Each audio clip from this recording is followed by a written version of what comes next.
Hello. It seems like we just did this yesterday, but welcome into Big Talk, college sports with a Midwest perspective, blue collar and blue blood.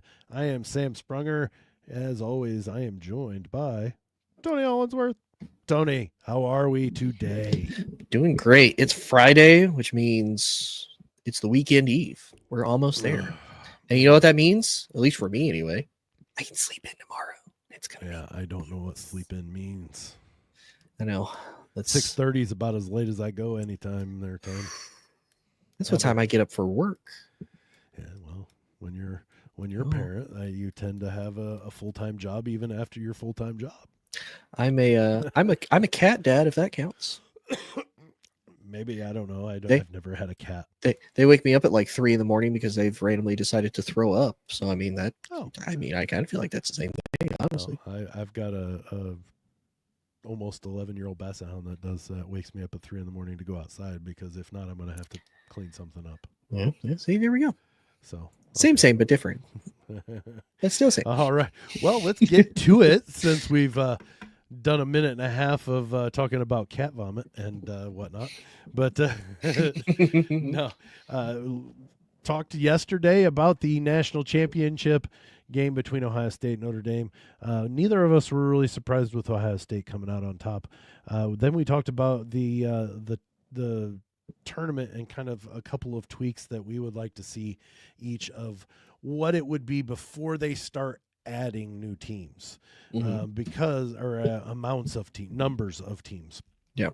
Because I think without a doubt it will be next year will be 12 teams, but I think they could do some tweaking to how they get those 12 teams.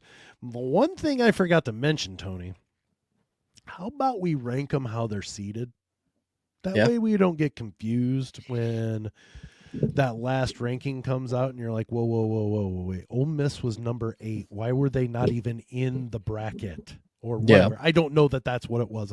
I just picked a random team and a number, okay? Yeah. But let's make it to where they match. Yeah. Well, that kind of goes in line with what I said about is if whatever the CFP poll is that final week, that's your seeding for the most part. Keep it that way. Yeah. Yeah. Don't say, oh, but Clemson is 17th, but they won the conference, so they get an automatic. So they're the 12th seed. No, just and then they keep 12th. And then they keep the same damn numbers next to them. I'm like, I don't. What am I looking at? Am I 17? Am I 12? What am I looking at? Right. So today, though, we're going to start out the show. We're going to talk about some Big Ten basketball later, but we're going to start the show, Tony.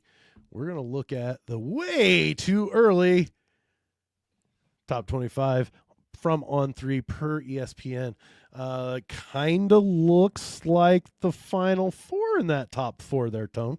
I know. I'm noticing a theme here, at least from the the top 7 teams. It's almost like all of them were in the playoffs just recently. Yeah, like last year and such. Right? I see what you did there. Because we're only in like the 3rd week of January. It's last year. That's right. But no, I'm go ahead. Go ahead. No, go ahead. You had another thought. Go ahead. I was just going to kind of get into my breakdown on it. Go for it. I say it's one of those.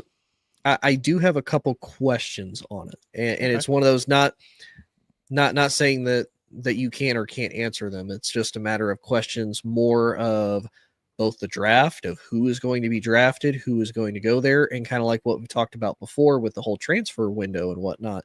If coaches decide to leave, obviously I'm going to assume, and I could be wrong on this, so you can correct me, since Ohio State and Notre Dame played longer into the season, while yes, the transfer portal was open to them, do they almost get kind of like a little short extension after now that is actually finished? A thing, Tony, is as teams get eliminated, they have a 30-day window from the day they were eliminated for those players to officially declare for the portal if they hadn't already.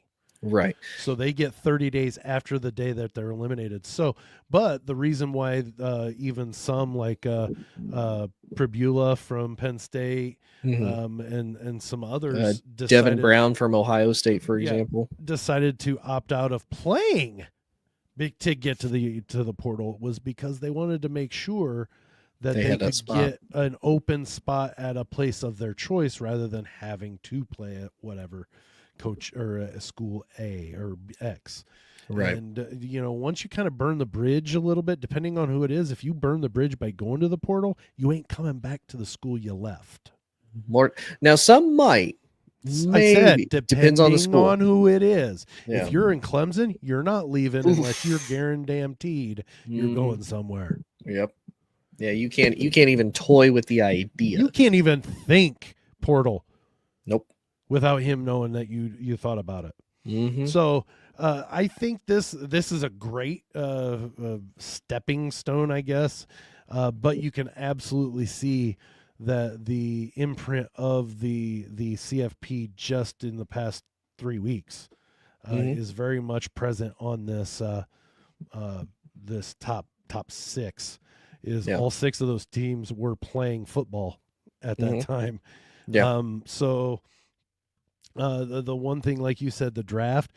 Some players who have declared for the draft, and I will get into my point on this. They've declared for the draft. They still have a couple of weeks to pull out, right, and come back. If you remember, Cam Ward did that last year. Yeah, he declared for the draft, then he came back and went into the portal and ended up at the U. Yep. So the reason I say this is Quinn Ewers declared for the draft. I love Texas. I want to leave, or I'm going into the NFL. I can't thank Texas enough. I think he's going to find out that, hey, while you're going to be a decent NFL quarterback, but you're only looking at maybe like a 4th rounder. Yep. Well, guess what? You can make as much money or more in one more year at college as to what you would make as a 4th round draft pick. He'll go back to school and he will go and play one more year of football and improve his draft stock, as well as make a buttload of money compared to what he would as a maybe 3rd string or practice squad guy. And I remember you saying that your theory is that he will potentially end up at the Ohio State. I still think that if happens. he does. I still think he comes back, and the first people that are going to get a hold of him, or the first people he gets a hold of, is going to be Ryan Day and the Buckeyes, because I don't think he necessarily wanted to leave. He wouldn't have committed to Ohio State if he didn't want to go. Right. Texas was still a big brand name when he committed to schools. Yeah. No, I agree. So I think he would love to put look what okay, you guys want it. You guess what? I'm going to come back and win another one for you. Yeah. And I see that being how it happens. I could see it. Because I do agree. I think when you look at where his draft stock potentially is, and I'm going to be honest too, I think a lot of it is honestly hurt just because of his injuries. Because if you look at how he played pre-injury, easily he's going to be probably one of the best quarterbacks in the draft. Gets hurt, Arch Manning steps in. Arch Manning plays really damn well. Quinn, okay, you kind of come back. You're not really doing the magic, Quinn, and we're going to start making packages for Arch to come in. We're just going to put him in once in a while. Don't worry about it. It's fine. We'll get it figured out, Quinn. Don't you worry about it. Yeah. So that I honestly don't think it was he wanted to go to the draft. It was, you're not gonna be back here. Right. You either need to enter the portal or the draft, one of the two. In all honesty, you're not gonna play here. We love you, but we can't keep Arch on the bench any longer. Yeah. And if you're Texas, you really can't blame them. You really can't blame Texas for that either, because you have a generational, very high profile named quarterback who that's having a Miata with a Jaguar in the garage. Yeah. And not playing at all. Come on. Yeah. No, there's no way. But it is kind of interesting too, because you look at some of these schools. Some of these schools, I think, are getting some of these rankings because of the transfer portal as well. Indiana got that top quarterback out of the University of Cal to replace Curtis Rourke. Michigan obviously is going to have Bryce Underwood there next year. LSU, since they lost Bryce Underwood, they don't have to pay him like $10 million a year. They've gone absolutely crazy in the transfer portal, getting almost every top recruit out there that at least has a few years of eligibility. Same with Texas A&M, same with Oregon. And then some of these teams, I think it's just kind of respect out of what they did last season. I think BYU is a lot of respect for what they did. Same with Iowa State. I think Arizona State's the same way, because we know Cam Scatterbo more than likely isn't going to be back there. More than likely he's going to go into the NFL unless he believes that he should also be a first-round pick along with Ashton Genty, but who really knows? And kind of same with Boise State. I do think it's funny, though, that Miami, went from like a top 10 team almost all year. They lose a couple games. They lose Cam Moore. They get Carson Beck, and they're like, yeah, we'll squeeze you in there at 23. We don't really believe in you, but we'll squeeze you in there at 23. Well, the one that kind of gets my attention, and it's a Big Ten team, is Illinois, sitting at 13. That one is what interesting. They did last year, and they've got a lot returning to where, and maybe they'll be active. Their recruiting class isn't the worst, I mean, they're not, a top 10 recruiting class, but they're pretty decent. Right. I don't have the numbers right offhand, but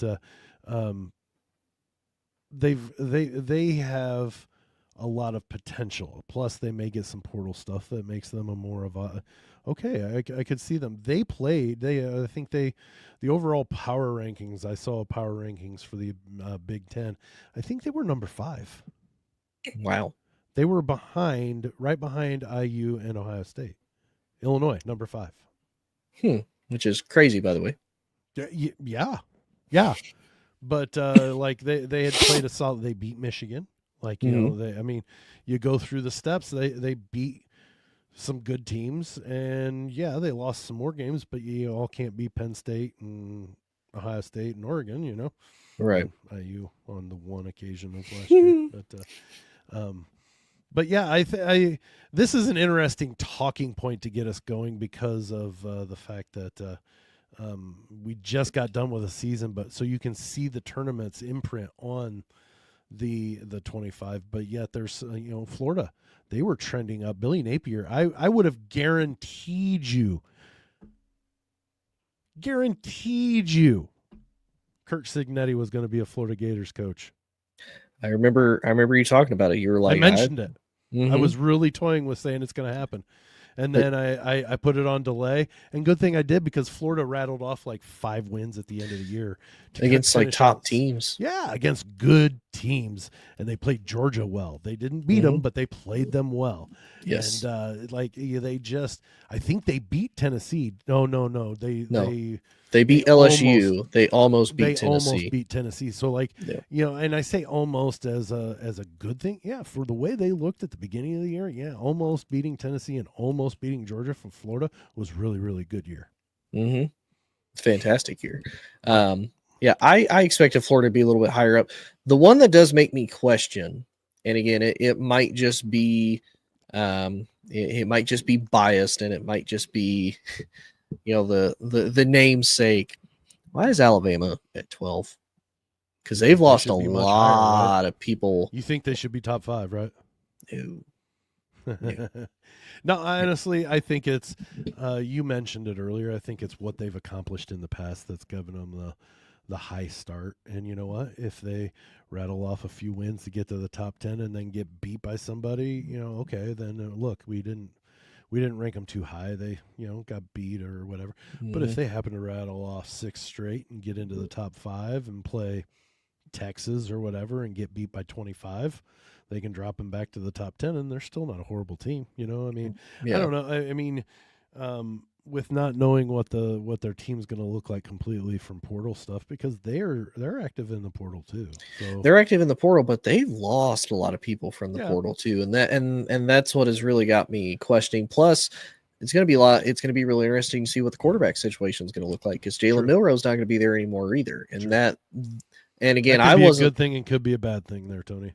Exactly, because I'm going to be honest, I was not sold on Milroe. At least year before last, I was not sold on him at all. And then this year, he really grew into being a true, not just pocket passer, but a true athlete as a whole. As far as he looked more comfortable, he threw the ball really well. He was one of the top passing quarterbacks in college football this year. Now, obviously, there's a lot of question marks as far as how did you manage to lose a game to, Vanderbilt and get the crap kicked out of you by Oklahoma? But nonetheless, though, that impressive still to boot with all of that. Yeah. Well, we've got many weeks to consider football coming around down the chute. We get to go to basketball for the rest of the year. Woohoo! Unless something craziness happens wise. Football, or any other sport, but basketball now is what we're going to start talking about. We're going to take a break real quick for the audio podcast, and we'll be right back. You're listening to Big Talk on the Believe Network and the Lounge Sports Network.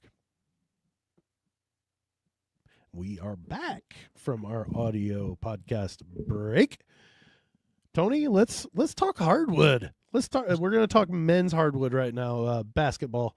I'm looking at the standings currently, and what's going on with Indiana, with the Hoosiers down there in Bloomington. They're 5-4. They only lost one in a row, but they've lost 3 out of 4.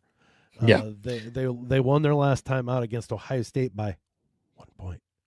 Now, I'm not making fun of that, but they just 1 point. Yeah, they squeaked that out basically. More than anything, they just squeaked it out. And they got housed by Iowa. Yep. In Iowa City. Don't get me wrong, that's a tough place to play. But they got absolutely obliterated by Illinois in Bloomington.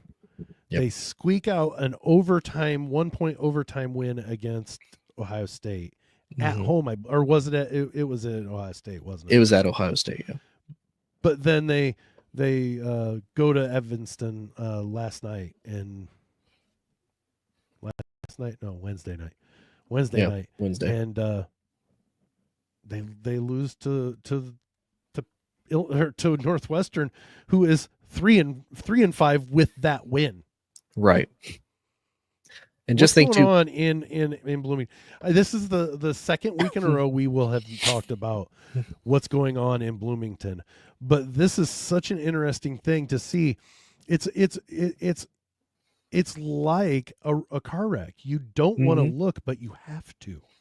Well, and it's funny too, because when you look at them and you watch, it's like, okay, they can compete with some fairly good teams. They, now keep in mind, they haven't really beat anybody of any impressive note. They haven't beat a single ranked team this year. Right. To boot all of them, they've pretty much got their teeth kicked in. Yeah. So it'll be interesting to see how they do. They have one more game. They have Maryland coming up. What is that? Monday? No, Sunday. They take on Maryland in Bloomington. But then after that, they have a 4-game stretch where they're going to be hurting because they have to go up north to Purdue. They have to go to Wisconsin, who's ranked number 18. They have to host Michigan, and then they have to go to Michigan State. They get a little bit of, maybe we can call it a break against UCLA, and then they have to host Purdue immediately after that. So, 5 out of your next 6 games, 5 out of your next 7 games, technically, are all ranked teams. And I'm going to be honest, I really think this is a time where they need to look at Mike Woodson and be like, look, man, if it was close and you're just barely squeaking it out, okay, you can maybe make a little pitch like they're like right there. They just got to learn to figure it out. No, their wins are squeaking it out and their losses are ugly. And you've utilized the transfer portal, but obviously you did not utilize it effectively enough that it's correlating to, successful Hoosier basketball. Because like you said, they're sitting at 5-4 in the conference. They're 14-6 overall. Not terrible, but you're basically right in the middle of the pack as far as the Big Ten goes. And you're almost halfway through your conference season. Actually, you are. Yeah, you are halfway through. If you can win 5 more, you're sitting at 19 wins. And if you don't beat many, if any, ranked teams, that's not enough to get you into the tournament. Correct. Without having a play-in. Right. Or an opening round, whatever they call it. Right now, Mike DeCourcy, who actually is going to be on Believe in Purdue in just about 10 minutes or so right after this show, Mike DeCourcy will be in to talk with Grant and myself about Purdue, Mhm. but he has IU being one of the last teams or first teams out. Yeah, and honestly, when you look at it, can you really blame him? No, but that's the confusing thing, Tony. Is I said I gave my preseason top 3 before any of the votes actually came in, and it actually came in exactly the way they voted. Mhm. So I'm not trying to break my arm, pat myself on the back, but I am patting myself on the back. But I had Purdue, IU, and UCLA as my top 3, Right. and what's going on with IU? Yeah, UCLA is struggling. They're 4-4, so they're not any better off right now. But you know what? I can give the any success that the new Big Ten teams have are doing it in spite of having to travel so much and get acclimated to that process. If they're at 500, okay, then they're doing it most of the time, but not all the time.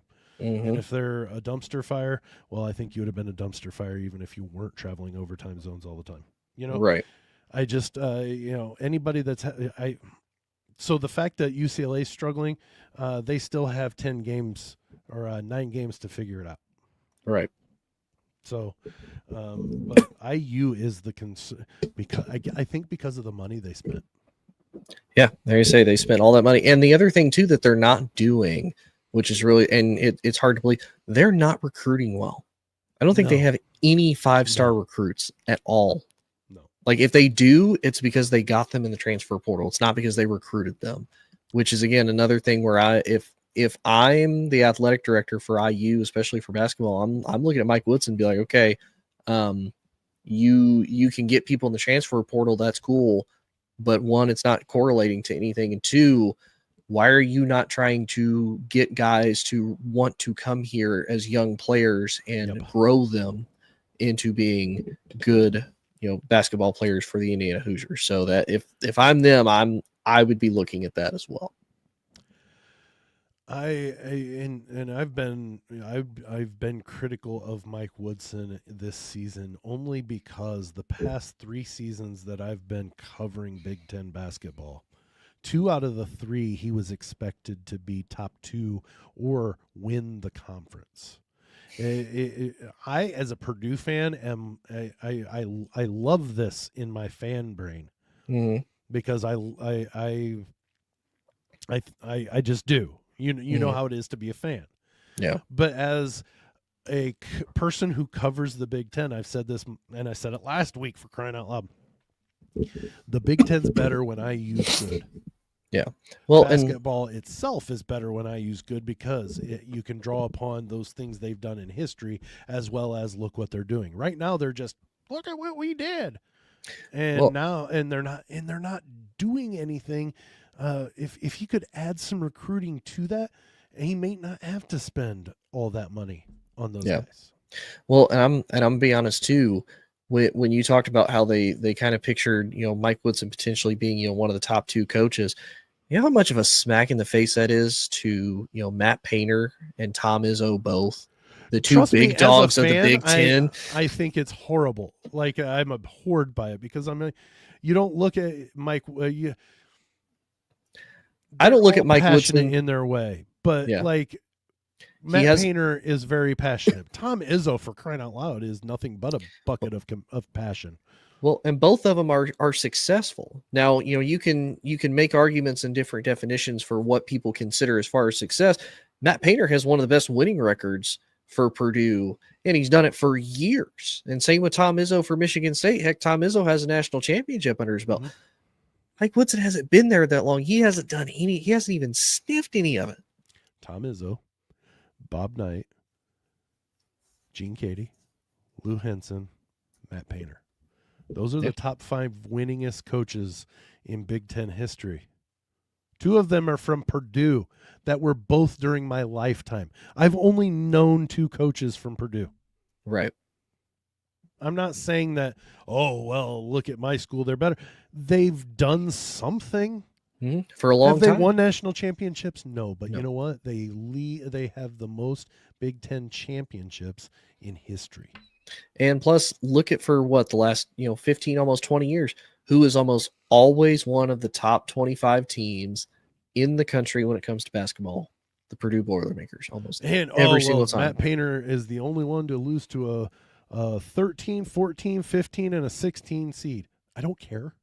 It happens. He's also won 5 Big Ten championships, if not more, maybe even more. And now that I'm thinking about it, it might be more than that. I'm going to look that up while I'm talking. But then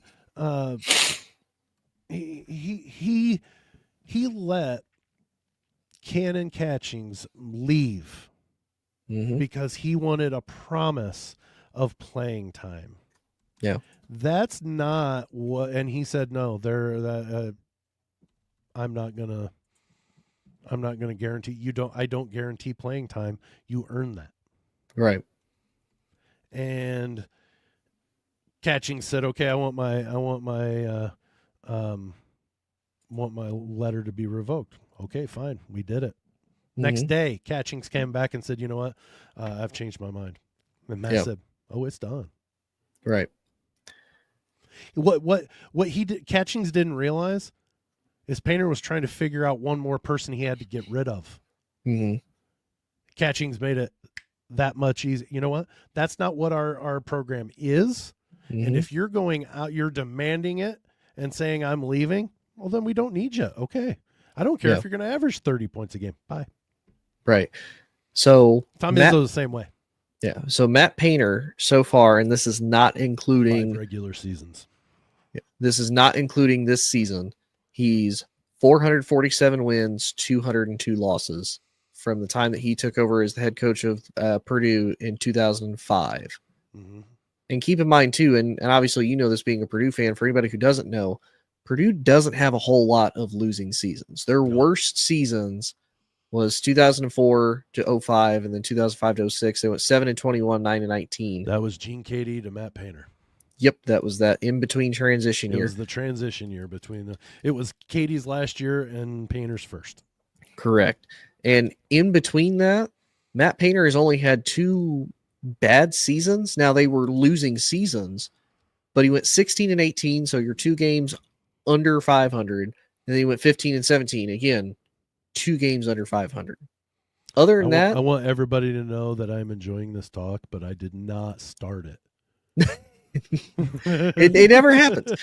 But no, that like, and that's what just is crazy to me with the whole Mike Woodson thing is it's like you can't dismiss Matt Painter like that. You can't dismiss Tom Izzo with the 2 coaches that are actively in your conference. Now, if they were from the guy in the LSU hat, just saying. Right. Now, if they not in a bad way, that means nonpartisan. Now, if they had done it, post like both of them retired, say after last year, okay, maybe you could say, hey, Mike Woodson might be the new big dog of the Big Ten. Nope, they're still there. They're still going. Can't say that. Can't say that at all. No.